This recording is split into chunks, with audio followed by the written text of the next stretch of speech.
What's up, everybody? It's Quinton on the Hunters of Light, and I've looked sideways and I'm seeing if we are live, but I'm not really sure. So I'm gonna just assume we're live today. It's awesome. We've got KierranAllen on the group with us.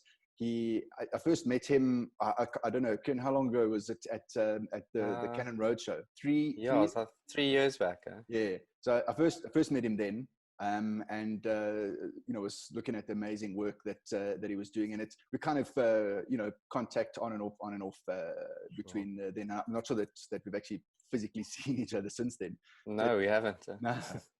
But then when this whole COVID thing came up, and I started the Hunters of Light, I thought, now I've got to get him on because he's got some awesome work. And then we had a bit of a chat, and his I suppose main focus at that point in time was covering COVID. So it came so close. We were like minutes right away, there, hours away, and then had to be called out, and he was off somewhere else to cover something else. So I'm really excited that he's finally here. And today we're going to sort of hear about the becoming content creator and his journey through that. But enough about me. Kierran, give us the lowdown on your COVID story so far. Sure. Well, Quinton, first off, thanks for having me. Eventually, I mean, we've tried, as you said, multiple times, and every single time I've had to make that phone call, like, Quinton, sorry, yes, exactly. I've got to go away. But maybe let me bring up some images. I can just share my screen. Hold on. I got it. There we go. Now you should be able to do it. Okay. Is that good? Yep, I can see the... Let me just bring them up. Okay, so obviously, let me just chat a bit. Obviously, we all knew we were going to go into lockdown as a photographer, filmmaker. I mean, it's obviously for everyone across the country, it was a very alarming thing. I mean, shoots are off, we can't work, we're sitting at home, can't generate an income. It was, for me, it was kind of, I left it a bit last minute, kind of days before, didn't even have a permit to move around, started pulling at contacts where I could. Fortunately enough, from me working with Top Gear, different agencies around the world, I managed to get in with like BBC, The Guardian. There's a local site called SA People, organized all the paperwork, and then soon I was up and running. I mean, fortunate enough, these people are willing to pay for footage, whether it's video, photos, depending on how much I work, obviously, is how much you paid.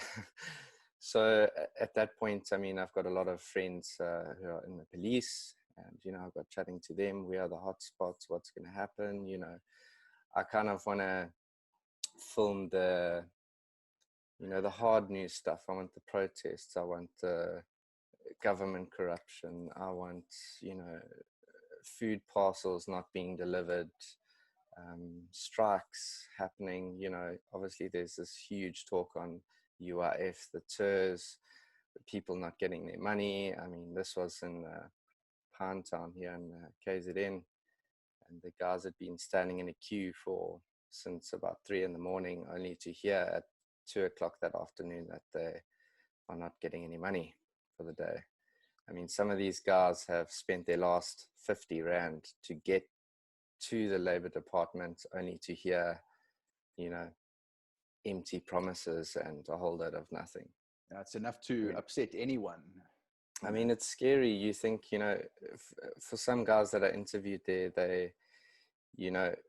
they're relying on that 1,000 Rand grant that they're getting to feed 6 people.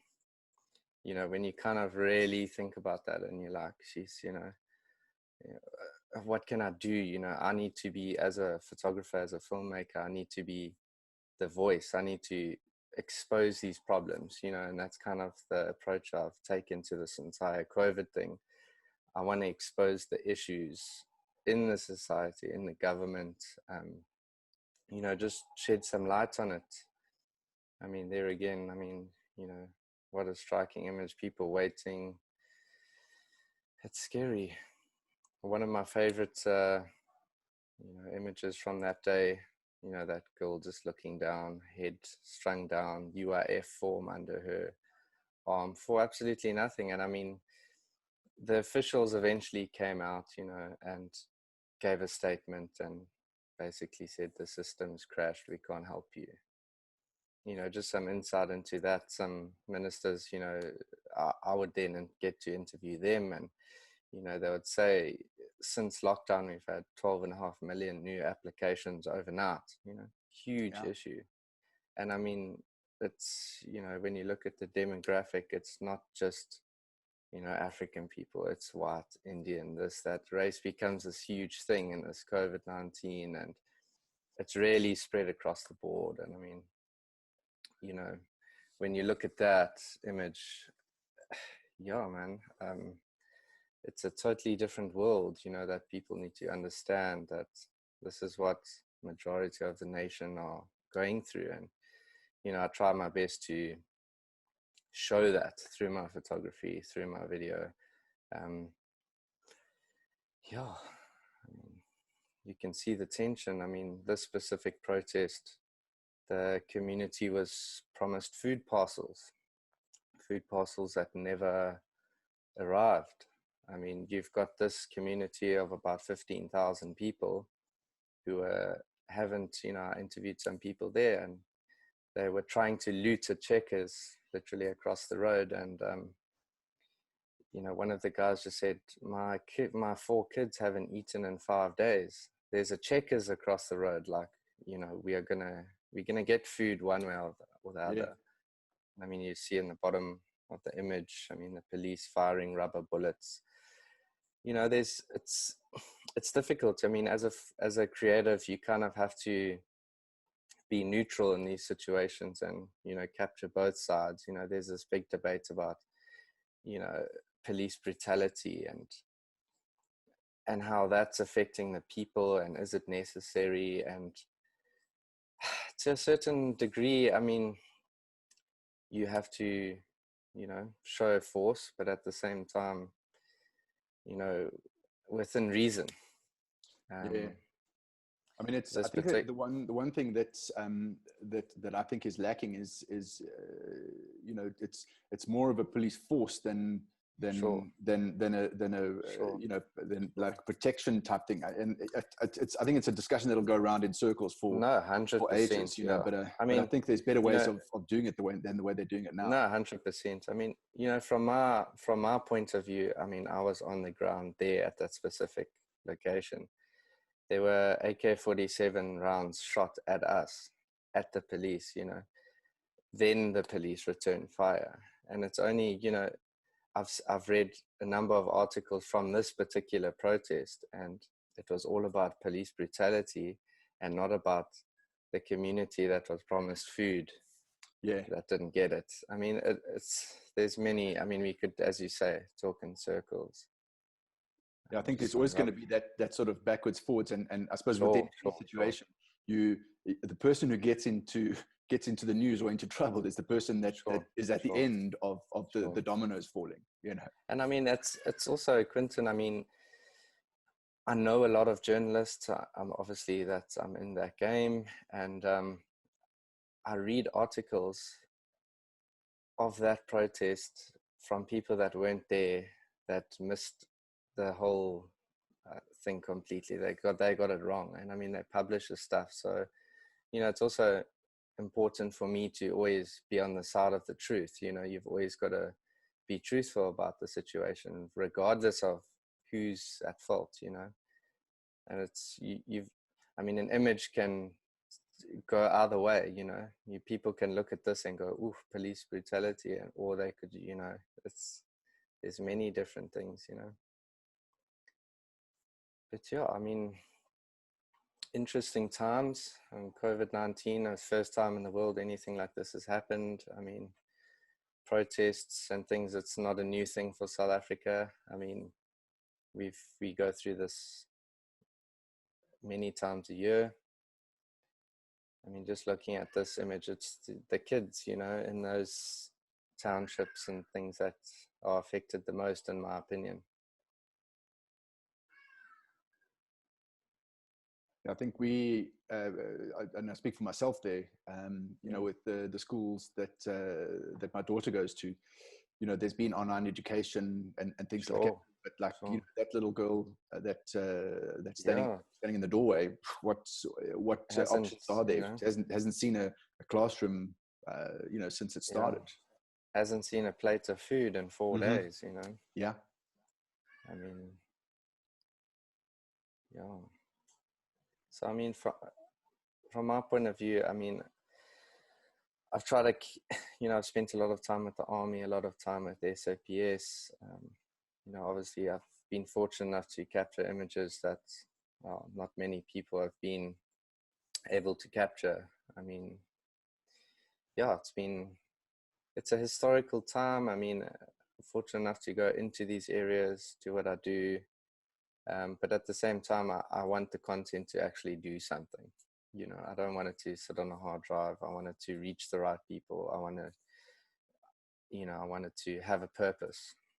And that's the main objective. I mean, I will go to a protest like this. I'll shoot a lot of video. I'll shoot a lot of images.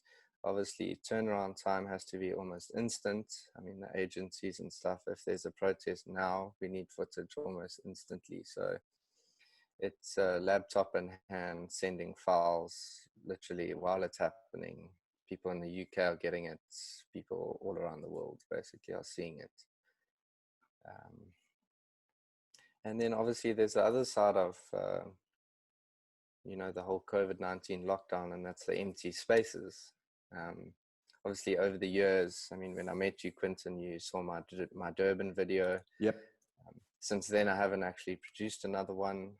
Working on it when I can, but yeah, you know, it's this airy feeling of being on the beachfront and you're kind of the only person there, you know, or standing in the bus stop that's normally heaving with people, that's just, you know, this abandoned city.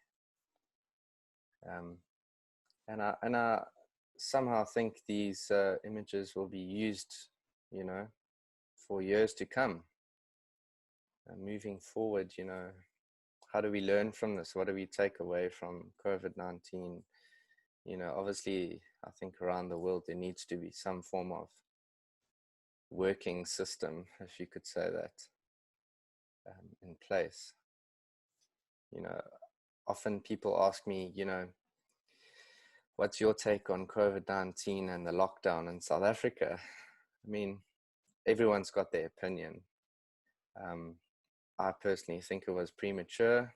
I think there wasn't enough time, you know, enough time for people to prepare, to put systems in place. I mean, there's loads of people that have lost their jobs. I mean, I personally know photographers that are selling their camera gear to pay rent, you know, anything, and just to survive. So I've got a question here from Anton. And I think I know what the answer is, but I'm going to let you answer it. So I know this type of work is happening at the moment, but there still has to be some planning. Can you give us a brief outline on the planning for these projects? Are we talking in terms of like I think it's in terms of COVID-19. So I suppose less about projects and more about, I suppose, hard news coverage. Sure. Look, I think, you know, things like this are so fast paced. I mean, as we've said right in the beginning, I mean, we've tried to have this discussion multiple times, and I literally get a phone call and need to pack my gear. My gear is always charged and ready in the bag, basically at the front door waiting to go, kind of thing. Yeah, and it's different scenarios. I mean, right in the beginning, it was all about, you know, the empty spaces, you know, are people complying with the lockdown in terms of in the townships? You know, everyone kind of wants to know what's happening in the townships, and, you know, what are those people doing, or what's happening in town, or, you know, and it's, yeah, very last minute. I mean, to answer the question, I mean, no, there's not much planning you can do for something like that, you know. You've just got to be quick on your feet, know what you're doing, and take it as it comes, I guess. Yeah, for sure. I mean, as you're saying, we've had things set up, and you've been called out literally, 2 hours, 3 hours before. So Sure. the only planning that I suppose you can really do is to make sure that you've got your systems in place. You're going to shoot on JPEG because you can't sit and process raw stuff. Well, actually, are you shooting raw? I shoot all, and I don't shoot in JPEG at all. Okay. I mean, just for the pure fact of you never know, like, yeah. I mean, I know you can shoot JPEG and RAW, but when I tell you I come back from a protest and there's a couple thousand photos to go through, it's not easy, it might look easy, but when you have AK-47 rounds flying past your head, it's not very easy. And I mean, I watched Kim's chat with you, and he'll attest to that. It's just you've got to be quick on your feet and just take it as it comes. Yeah, I know Kim shoots in JPEG because of the fast turnout. Sure. So I just assumed that's what you did as well. Look, unlike Kim, I don't work for like EPA or one of those. I'm supplying across the board. I've got a little bit more time, whereas Kim, I think, is very fast. Has to happen now. Where I've got a little bit of leeway, so I've got a bit of time to take an hour or two to process images, video files, and start sending through. And then I know before we started the Prezzo today, we were talking about gear, and Anne has asked the question. But maybe just give us a little bit of insight into the cameras that you've been using and your assistant that's handing you gear. No, sure. So basically, I've been shooting with the 5D Mark IV, 1DX Mark II, and then EOS R. The EOS R's just always had a 35mm prime on it. My gear setup is very simple: 16-35, 70-200, 2 lenses, 2 cameras. That's it. Those lenses and cameras are married to each other. They are both loaded with 64 gig CF cards, and away I go. I like to keep things simple. I mean, I know a lot of press guys that lug around a 400 2.8. They don't want to get too close. They got, whereas I want to be in there. I want to be, in the mix. I want to get the shots that, the guys are scared to get, if that makes sense. Yeah. But yeah, basically in setup, I mean, you'll look at this shot. I mean, I think, something like this handheld 10,000 ISO. Yeah. No problem for a DX2, Absolutely. And I'm still getting that image quality, clarity's there. It's razor sharp, all in RAW, as I said. And yeah, airy scenes like this, I never thought I've always wanted to. I watched a time lapse a few years ago of a guy who shot a city in the States with, no cars or no people. And I always wanted to kind of do something like that. And I never thought I would literally, I looked into that guy's work, and he actually sits and edits out each car in person. And it takes him almost a lifetime to create what he did. But I never thought I would put a camera on a tripod and see this in front of me, Yeah, I had an idea of using one of those 10-stop Lee filters and letting it go for half an hour. But it kind of seems pointless now because there's just a plethora of images out there of just like deserted. 100%. It's crazy. They're like hauntingly beautiful, but at the same time, there's always that. The reason why behind it. It's like a scene from The Walking Dead. Yeah, just, obviously following the army around. I haven't actually seen much army footage at all. Just through my police connections and stuff, I'm able to, sit in the vehicle with the guys, cruise around. Yeah. The army, and there's, people need to understand the army is the last line of defense. They're just there to assist the police. They're not there to enforce anything. They are, if the police are understaffed, the army comes in and they, you know, assist whatever needs to be done. So yeah, I think it's the first time these guys are actually being deployed on a serious operation. Yeah, it's crazy when you think that you know it comes to that where you need to deploy them. Sure. I mean, the last time that was a case was when I was doing national service and Sure. many years ago, showing my age there, and you know, that was part of the mix then. But yeah, crazy. Sure. Okay, well, obviously, just want to move on to the next step here. Obviously, you know, I just wanted to chat about becoming a content creator, and that might also lend towards the current situation we're in with COVID-19 and the lockdown, and obviously, you know, people struggling to get work, make an income, pay bills. You know, I started photography, sure, I think I was in grade 11. Got my first camera. This was actually shot on a Pentax K100D with a kit 1855 lens. It was probably, this image probably, it got me totally hooked on photography, and which made me want to, you know, shoot more and more. It's always that one image, you know, you ask photographers, you know, how did you get into it? And it's, you know, after I shot this, and it, to be honest, it was probably pure fluke. I can't remember. Yeah, I shot this and I kind of went, sure, you know, because it's something I could do.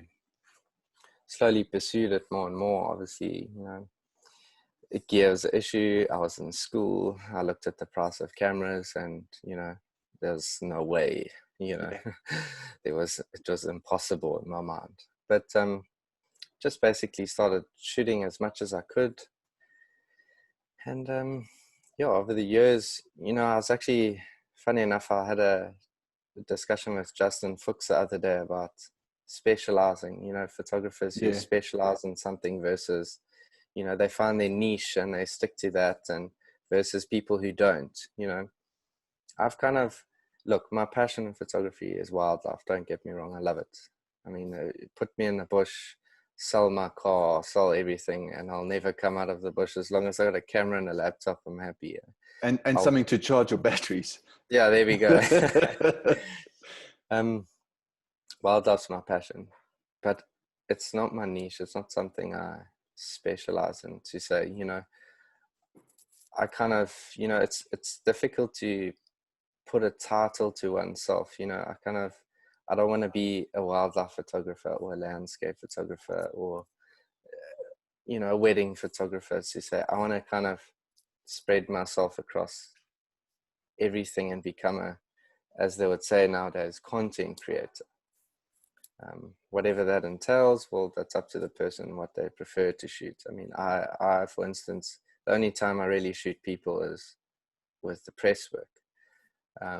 Other than that, I'm normally shooting time lapses for TV commercials, a little bit of aerial stuff, a lot of aerial photography, and then obviously the wildlife side of things. At a very young age, I started uploading images for stock libraries, Dreamtime, Shutterstock, you know, Getty, getting involved there. It's taken many years for that to kick off, but I'm kind of at a position now where that, you know, every month it's generating a little bit, and, you know, it's something, it's enough to, you know, get by. It's, I'm not buying a Ferrari off of it, but I mean, the money's there, and it's just something constant, you know, and that's progressed. Someone was saying the other day, we're talking about stock photography and how that kind of is working or not working for them. Sure. But I suppose it's a mix of things. I suppose it depends on which libraries you've got them on, how many images you've got on, and that sort of thing. I know that you sell every now and then, you know, images for fantastic prices, but I suppose that doesn't really happen that often. No. Look, my highest selling image has been 7,500 US, one photograph. It was an image, I mean, an image of a pier in PE with a plain sky, no clouds. Yeah. Bit of a long exposure, movement in the water, very basic image. But the company wanted to buy it outright, and they proposed the amount. They were like, well, we've got 7,500 US. Is that okay? Isn't that the best kind of deal where they propose I wish more than you would have? I wish everyone was like that. I might have just sold it for $1,000. Yeah, exactly. But I'll take 7,500. But, I mean, that was many years back, and since then, I mean, yeah, I have had big hitting numbers, you know, but they're few and far between in the stock game. I mean, it's only really when, you know, a big brand comes along and they're like, this image totally does it for us, you know. But in saying that, I mean, you can sell an image 500 times for 50 cents, you know, and yeah.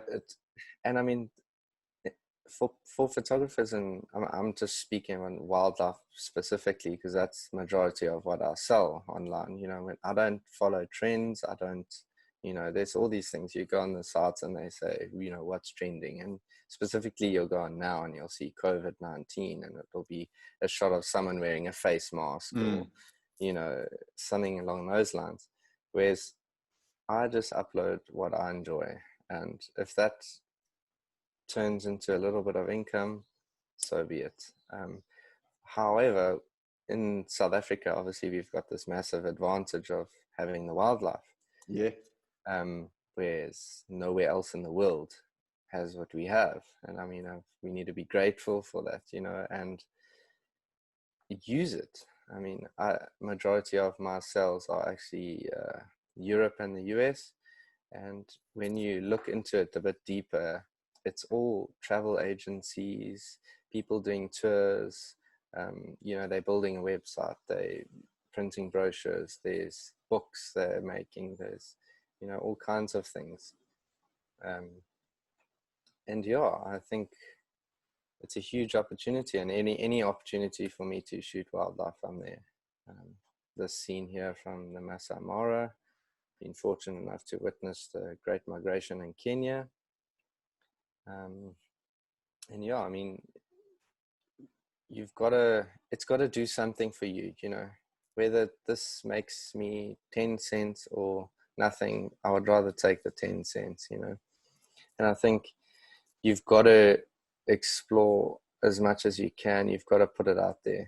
I mean, I've always said that to people, you know, they say, how do you get to this position? You know, how did you become the photographer you are, or this or that? For me, honestly, it's just stick to what you enjoy the most, do it as much as you can, and put it out there. You don't have to be the best. I don't say I'm better than other people or other people are better. I'm a photographer. I enjoy what I do, and that's it. You know, this specific image, probably one of my favorite images of an impala shot with a 5DSR, and that camera is just in a league of its own. You know, people say it's not for wildlife. I disagree. I think the amount of detail that is able to produce just makes for amazing images. Yeah, it's just the camera obviously is not for low light shooting. Yeah, but that's for sure. But put a 400 2.8 on there, get it in the right light, and it's just absolutely phenomenal. Now there's actually another shot from that 5DSR. 1 in a million, probably. So I'll probably never get this image again in my life. Yeah, one of my favorites. It's difficult to choose, you know. You ask me to put a preso together, Quentin, and you kind of sit and you're like, you know, just printing an image for my house has taken me years. Yeah, no, I hear you. You know, it always starts off with, right, you've got half an hour or whatever it is. Yeah, that's it. Okay, cool. So Oh, so, and you come up with a number of 30 images, and then when you start selecting them, it becomes 75. No, and that's it. Try and cut it down, it becomes 90. You know. Sure. We could sit here for hours. For sure. But yeah, I mean, going back to becoming a content creator, I mean, there's many things. I mean, I've always, and I'll use this image as an example, I've always found ways to, and I think it's important for photographers to create ways in which your photography can be used for a purpose. I mean, there's no point in it sitting, on a hard drive. Looks great. Every now and again, I open the folder and I'm like, wow, look at this trip I did to Kruger. I mean, this image was used in I think it was a WWF, could be wrong. I need to go and double check, but it was used in a campaign, obviously, to depict rhinos disappearing. And, when they came to me with the brief and said, look, we're looking for a shot of a rhino that's kind of disappearing into the bush, or, really dramatic image. And, this is what I came up with. But yeah, I love the eye that's just peeping out, peering through. It's like almost disappearing away. Yeah, it's always been every time since the first time I saw that, I just thought that is just so fantastic. Yeah. And then another one of this is black and white for me is not a thing. I don't enjoy it at all. I always like to see the color. I like to shoot. I mean, you'll notice with my images, I don't process them heavily. There's not a lot of editing that is involved in terms of my wildlife. But I think it worked. That brief moment they crossed. Mm-hmm. There again, 5DSR. This camera just blows me away. I mean, if I could show you this in high res, you can zoom right into that bee and see the detail in its wing. Yeah, it's fantastic when you look at images like that and you see that detail. You just that for me is what makes it all worthwhile. The fact that the combination of what you're seeing, the combination of you, the camera, and everything just coming together, and it's just fantastic. Love it. Yeah. Another elusive leopard I've only seen in all my years that I've spent in the bush. And a good friend of mine, Gary Osman, will attest to that. It's always been about the leopard. And we've seen leopard, I think, I've personally photographed them 3 times. I can't explain the thousands we've spent trying to photograph them. Nothing. It's all worth it though when they peep up from behind a bush. Sure. And I think a lot of the time it's, as a photographer, I think it's important to invest in yourself, spend the money, go to the parks, spend the time. I mean, it takes time, I often get people asking me like, I'm a photographer. How do I do what you do? And I'm like, well, it's been 15 years, of working on it, Yeah, it's just shooting. To become an overnight success takes 15 years. Oh no, kind of thing, that's it. There we go. and I wouldn't say I'm successful. I wouldn't say I'm, I'm not there yet. It's never there. I'm always keen on technology. Obviously with Canon, I'm excited for the things to come. In the near future, we all know what's coming, but I'm excited. And this is another one of those images early on in my career. Such an unusual thing to see a lion in a tree, 2 lions in a tree. Same pose. Sure. That's got to be photoshopped, eh? It's got to be photoshopped. No, definitely. You duplicated them. Yeah. They look like twins for a reason. I cloned them.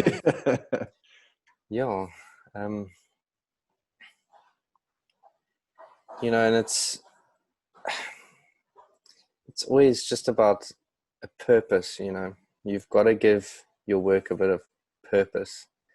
I mean, let's talk about this going back to, you know, the press work. This is a very controversial photograph. Zuma and Vladimir Putin. I was actually tasked with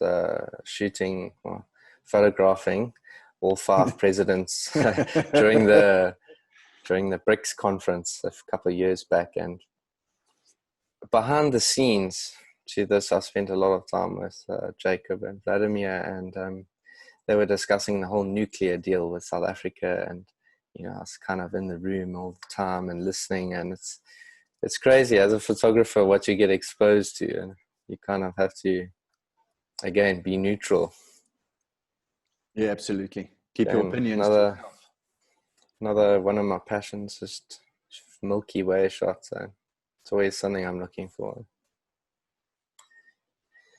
But yeah, again, you know, in the early stages of my career, I always kind of, you know, this was back in 2010, just before World Cup. No, this was after the World Cup. But let me take a step back to the World Cup. I won a tender to create content for Moses Mabhida Stadium. I was basically in charge of all content, online, press, basically any content the stadium needed, I shot, which then, I mean, exposed me to, you know, a lot of football. Sorry, I haven't put these images in an order. That's all right. It's really annoying me. That's all right. Yeah, so, you know, I got that tender. Geez, I was young. I'm only 29 now. I must have been about, 10 years ago. So straight out of school, my first massive gig was winning a tender to shoot for Moses Mabhida Stadium, which then got me into things like this. I mean, having those connections, I knew things beforehand. I knew Top Gear Festival was coming to South Africa almost a year and a bit before it landed, and we had the first event. I then took it upon myself to really just attack the BBC and hound them. I hounded them. I knew they would need a videographer and a photographer. Yeah. Why fly someone? Why spend the money? You know, I was very aggressive and forthcoming and just like in their face every week, emails, Skype.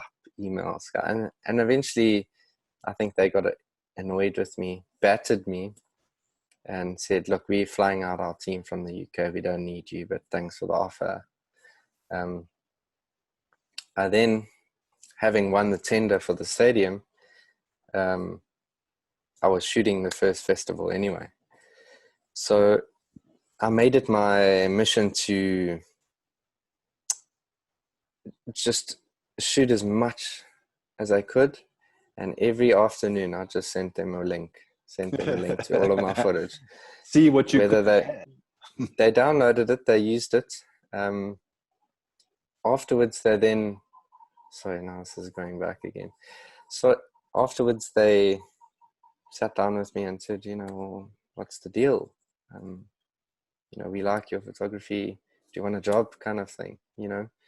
And I worked with Top Gear for the next 5 years. The last gig, obviously, the last show was in Johannesburg with Ken Block. And then, yeah, so I mean, my point in this is you've got to use each opportunity to create more opportunities, you know, if that makes sense. I won a tender with Moses Mabhida. I had that contract. That was secure. But what else can I get off of that? You know, obviously with that connection, I was exposed to concerts, corporates, events, all kinds of things. Football. I shot a lot of football for PSL. Again, that stemmed off of that tender. I was always, whoever I met a lot of influential people, and I would sit with them afterwards and go, guys, who are you using? Could I be that person? Yeah.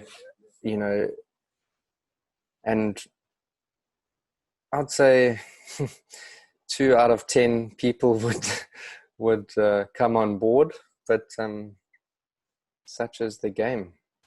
Absolutely. And it's it all comes back down to the same thing that we've been saying all along.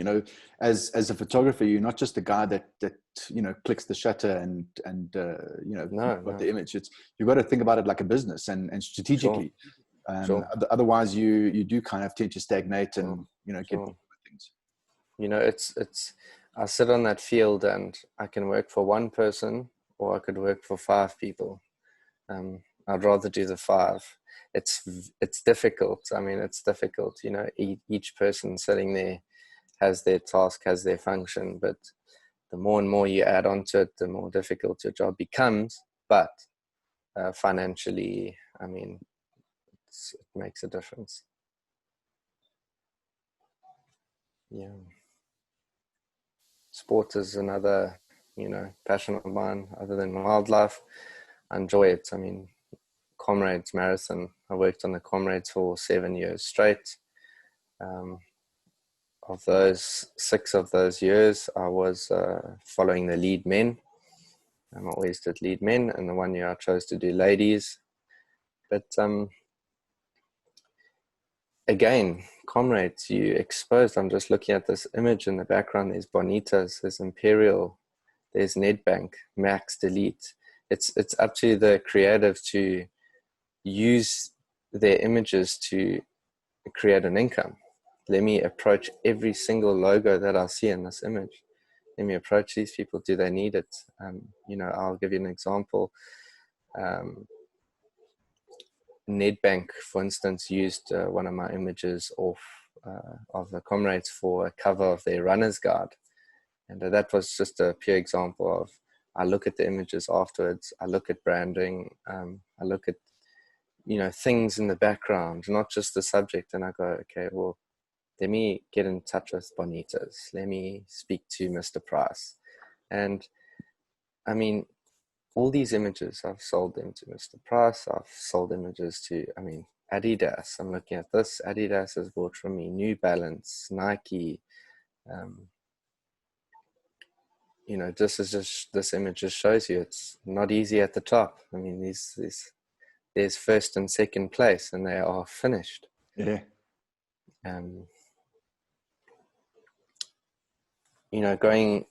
Talking about brands and creating stuff, I worked in offices in Stanford Hill Road.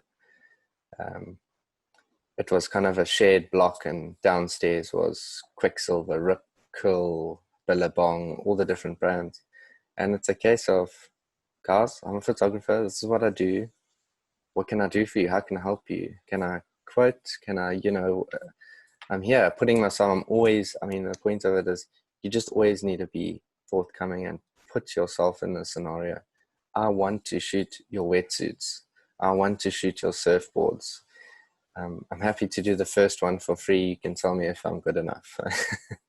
Yeah. And go from there. I mean, I started at such a young age, and I could look at this image, Richard Hammond, internationally known figure, go and approach Armani on his shirt or whatever,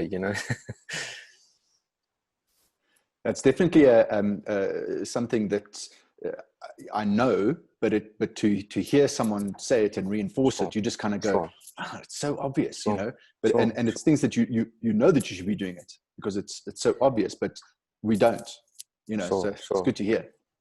Look, my mom always says I was a good salesman. I can sell anything, and I guess I use that, and I always want to help people, and I'm like, I listen to other photographers and filmmakers, and specifically in this COVID time, and they, I had a good friend of mine the other day phone me, and he's battling, and he's thinking of selling his gear. He doesn't know what to do. He's got no work. He doesn't know when he's going to work again. And, I think it's important to really think about your situation and make a plan. I mean, there's one thing someone saying, "Oh, just make a plan." It's another thing sitting there, writing it down, thinking about it, putting the effort in and doing it. I mean, it pays off. I promise you it pays off. You're going to have 50 no's, and it just takes 1 year. That's it. Absolutely. And it is. I mean, we're all creative people. Sure. So that's part of our thinking process. And it really just takes, you, as you say, you sit down, do a little mind map and draw it out and say, well, how many other people can I reach by doing this? How many brands do they know that they could need X, Y, Z, and flesh it out and then go for it? Sure. Yeah, look, it's difficult. It's difficult not to procrastinate and say, I'll do it tomorrow. Tomorrow comes and then it's next week, and I'll just push it to later. I'll do it later. I can't say it anymore. Just do it. It's difficult, and I think it's the hearing no that affects people. Absolutely. No one wants to be rejected, especially someone who's a creative. No, sure. You go through the effort. You put this proposal together or something, and it's not a proposal, it's a baby, it's your child. And someone just goes, no thanks, short and sweet, like bang. It's just taken me a week to put together, and now I'm left with nothing. But I think it's important. All my corporate work has just come from that, obviously meeting a lot of different people. Every time I meet someone and hey, what do you do? And, hey, no, I work for Microsoft. Or bang, yeah, I am filming a Microsoft conference at the RCC. It's just about being able to connect people and situations where you all benefit. I think it's important, and I think it's a skill more photographers need to work on. I've always believed in, if you're a good photographer, you're good. I don't think someone can teach you to be good. It's either you have the eye for it, you can produce the goods, or you can't. In the early stages of my career, I thought about studying photography, and I went to the varsities and the colleges, and I sat down with them, and I then got told I need to buy a film camera. And it really bugged me. It really, I took a step back, and I was like, but film is out. Like, why would I need? No, it teaches you the fundamentals and whatever. Sure, it might, but I want to learn on a 5D. I've always been, ahead of the tech. I've always looked at, new things coming. It's always great to look at new things and go, oh, I'd love to have that. We'll work towards it. I mean, find a way to get it in your hands and use it before no one else has used it.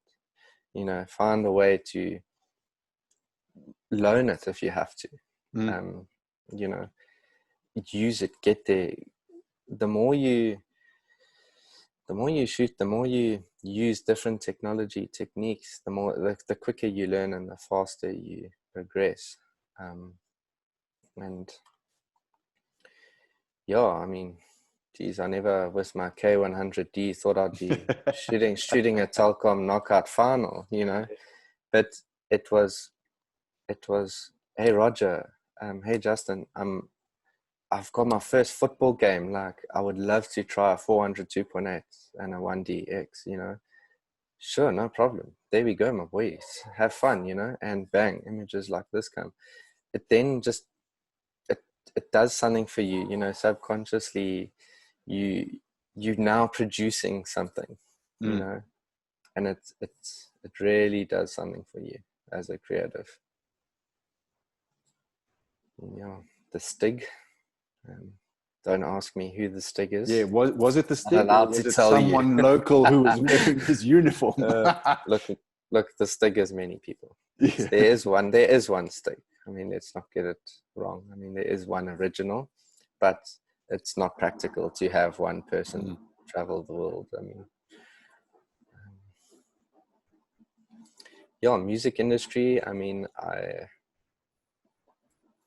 always, you know, in my career, I was stubborn in the beginning. I wanted to be a wildlife photographer. I wanted to be Steve Irwin. I wanted to have my own TV show. This is what I'm going to do, and I'm going to travel the world. Well, Yeah. It's not that easy.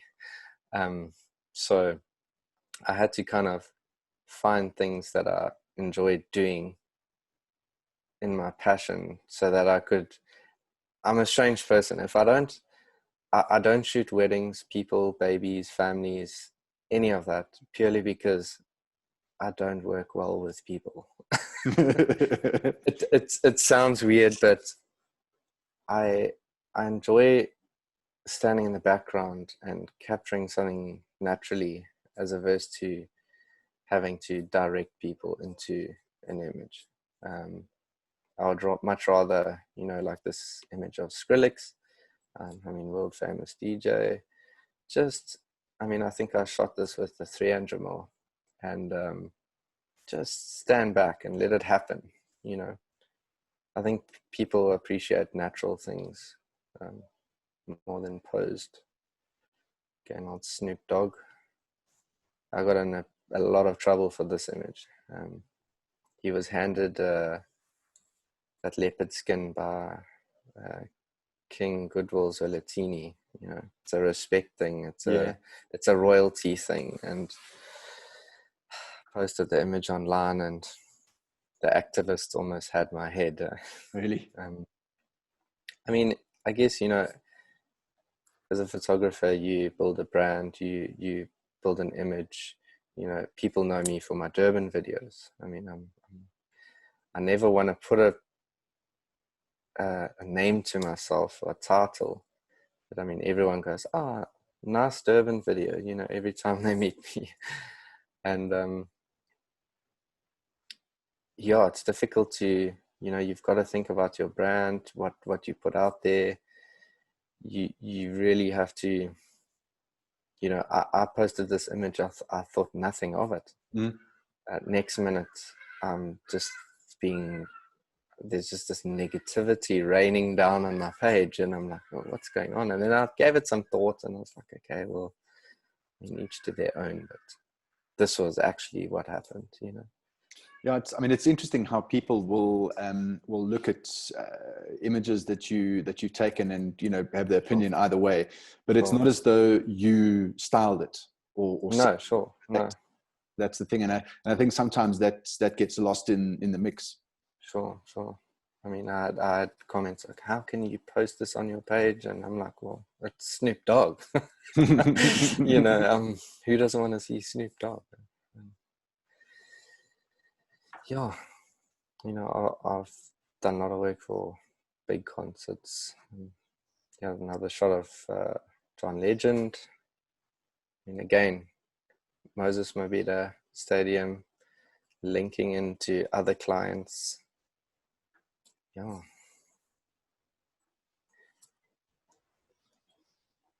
Glendale. This was actually taken, I think it was about a week before he died. Yeah. And yeah, shame. I look at this image and I just remember the good times we had on that day, flying the plane around and getting creative. And yeah, you meet a lot of people, you know. It's what you do with the people you meet, you know, as a photographer, filmmaker, you kind of just have to, or as people say nowadays, a content creator. You know, it's what you do with those relationships, you know. There again, Telkom knockout final. It's just putting yourself in those situations, you know, that puts your images above anyone else's, you know. Get in that angle. I mean, this image when they won was spread across, I mean, newspapers, social media, websites, etc., and there were 20 other photographers shooting the same thing, you know. Yeah, this is great. There we go.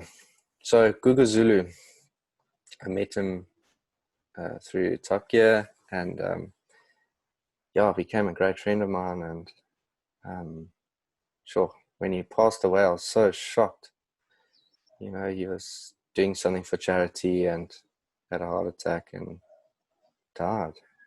But, you know, I will always remember him as that. You know, this fun-loving person that just, yeah, what an icon for South Africa. Sure.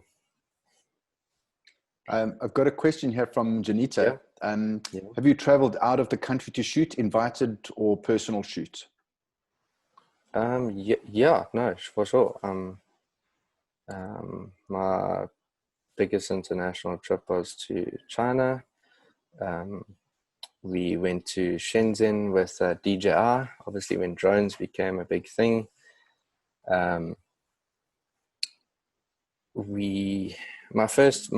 The very first Durban video, the one that was I Am Durban. Drones weren't out back then. It was just a thing people were talking about, you know. Then DJI dropped the first Phantom. You still then had to attach a GoPro to it, fly it around. The systems were very new. Then when DJI brought out I think it was the Phantom 3, they invited us to Shenzhen to the factory. And yeah, that trip, I mean, mind-blowing. We went all over China, Hong Kong, Shenzhen, Guangzhou, everywhere.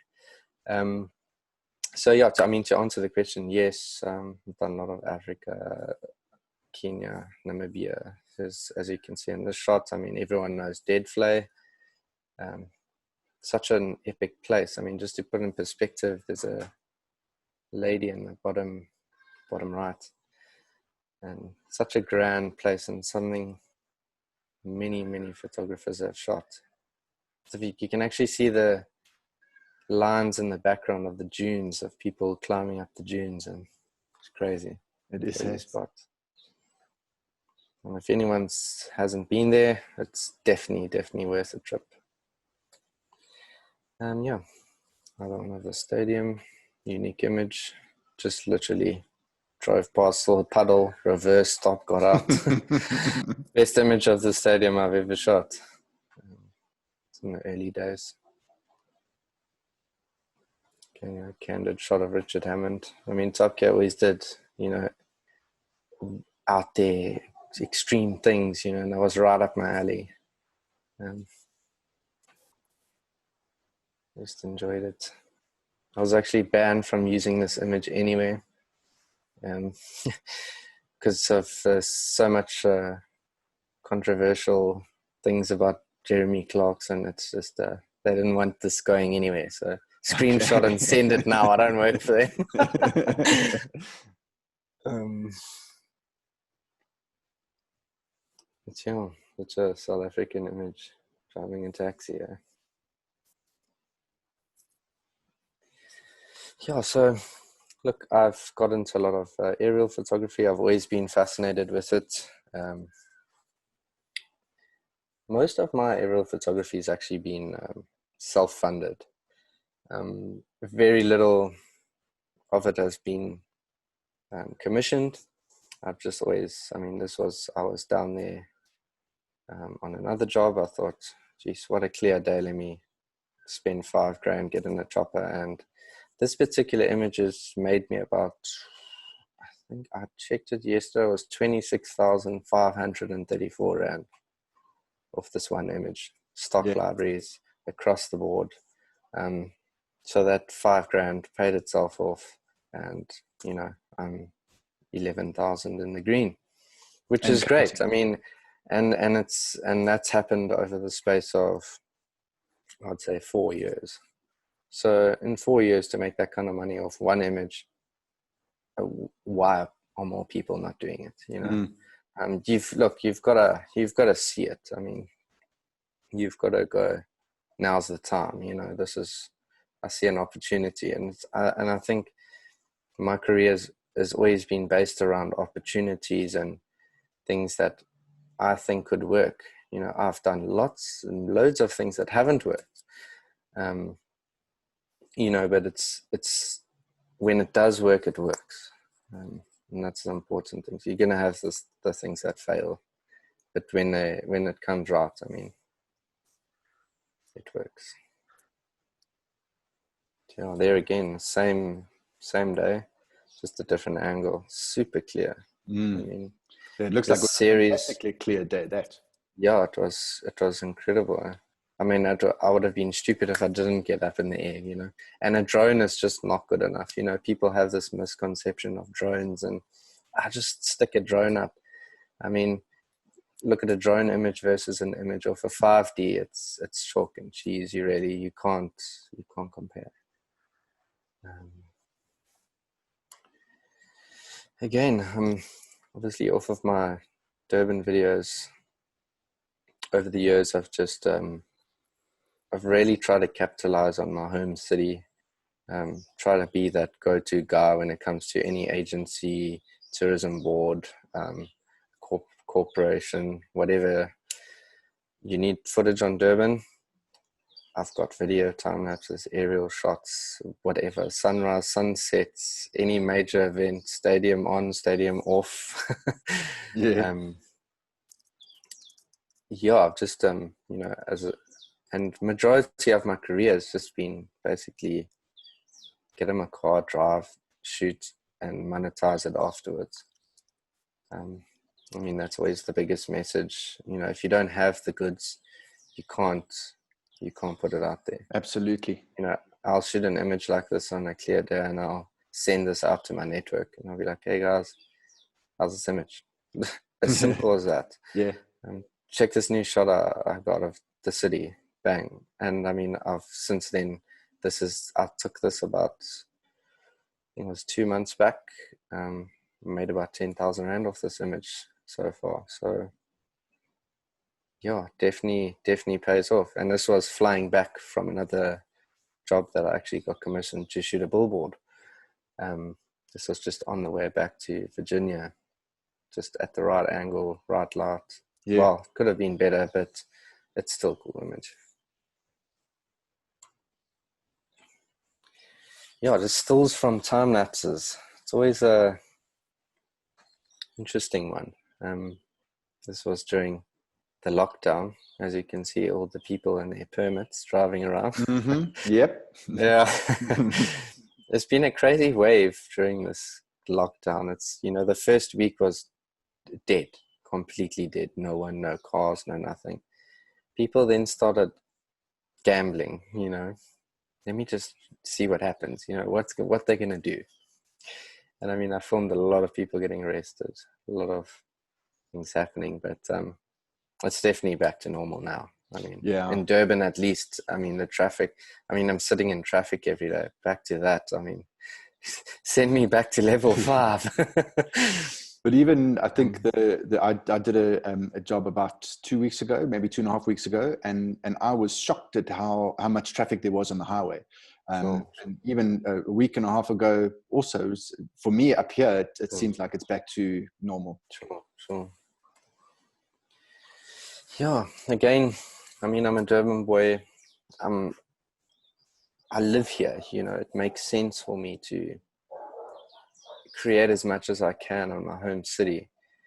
You know, people always look at Durban and they go, there's no money there, you know. Agencies don't pay as much as Cape Town or Joburg or whatever.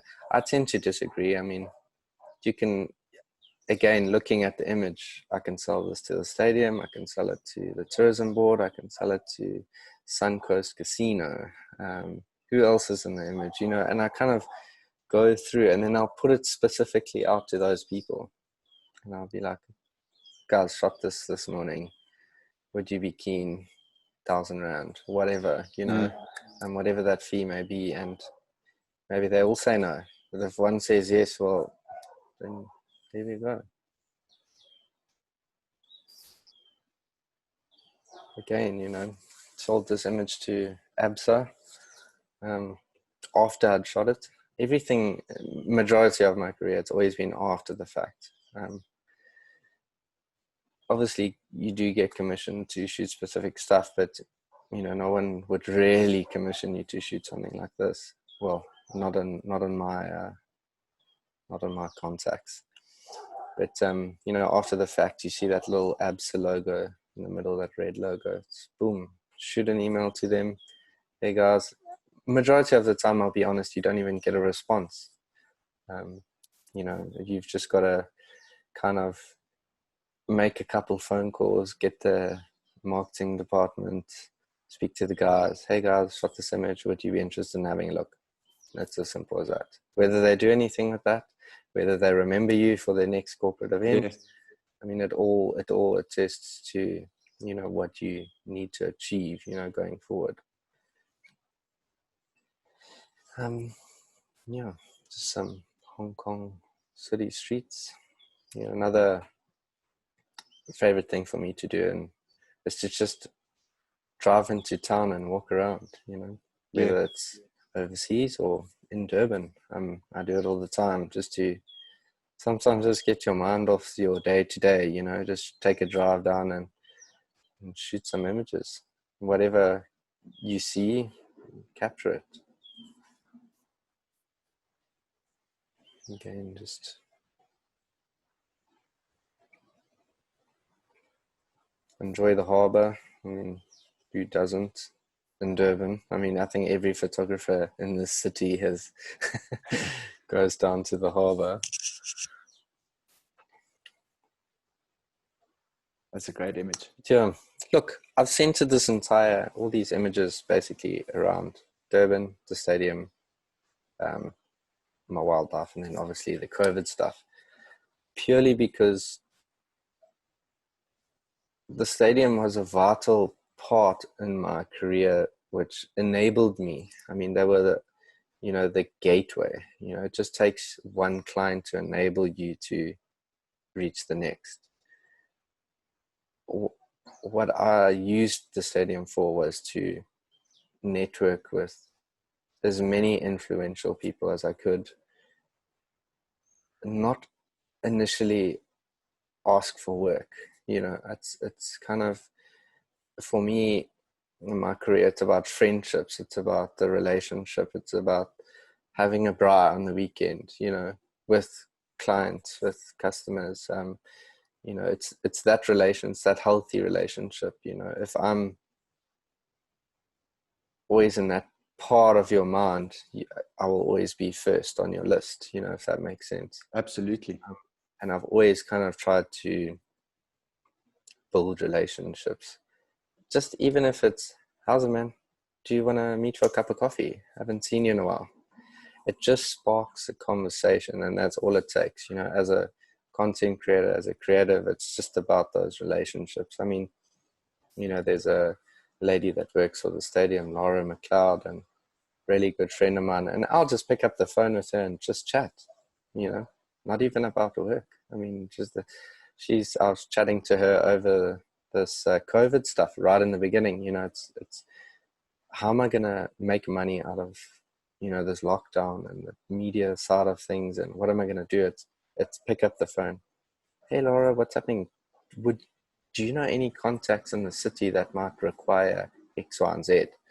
Yeah, sure. I've got this person here. Speak to this person. Bang. There we go. First job sorted. And that's all it takes. I mean, It's just, for me, the biggest part of my career is just relationships. I'd rather preserve a relationship than earn money off you, you know. If you think I'm good enough, if you think you can use me for something, great. If not, I'll always be your mate, you know. And I've kind of always just stuck to that, you know, and it's a formula that's worked for me over the last few years. I mean, it's difficult out there. I mean, I know a lot of people that are struggling, you know, and specifically with this lockdown and this thing we're going through right now, it's, you know, where do you go from here? What do you do? So you sell your gear, and now what?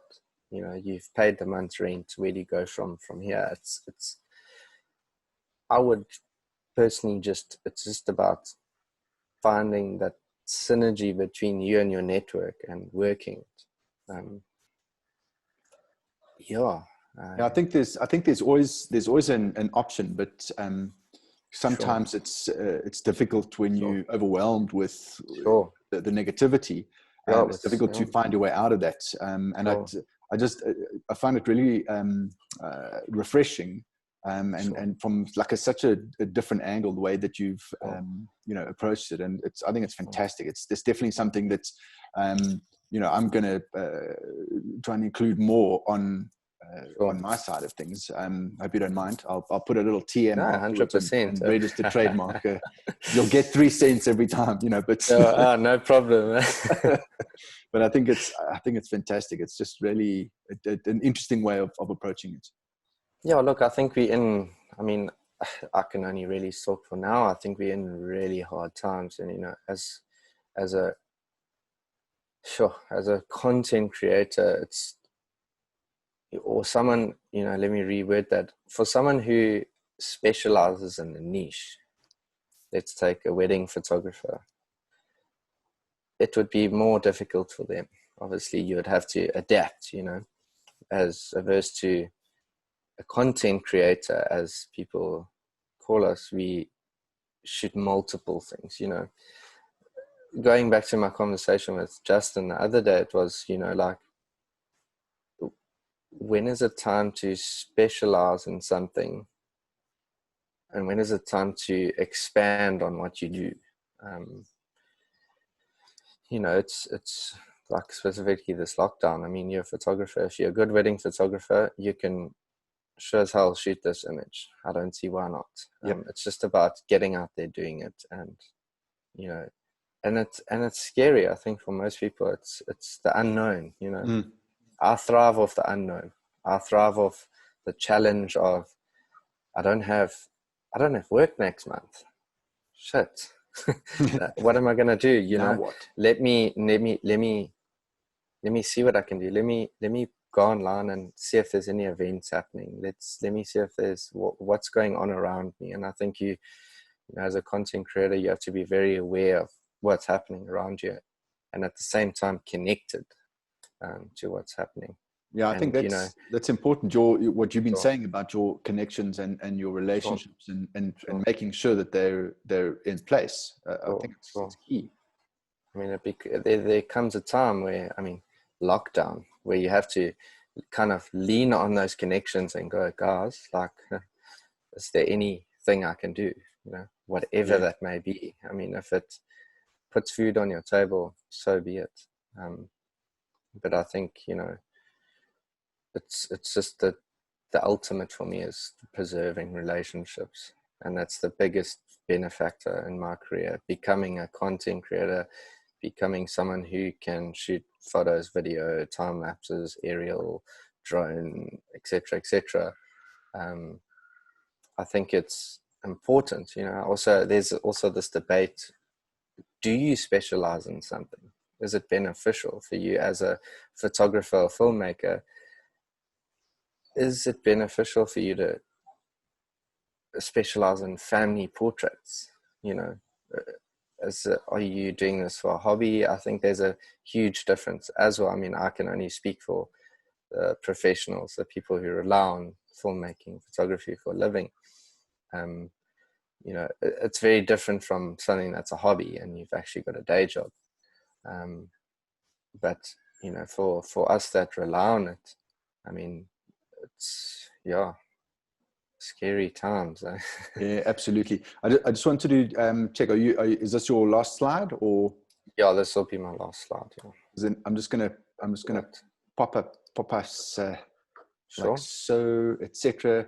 Yeah, I mean, I think that there's definitely a lot of nervous people out there at the moment, and it really is just a case of sitting down and identifying what it is that that you can do, because if you were shooting weddings, I've always believed if you can shoot a wedding, you can shoot anything. You can shoot landscapes, portraits, food, 100%, etc.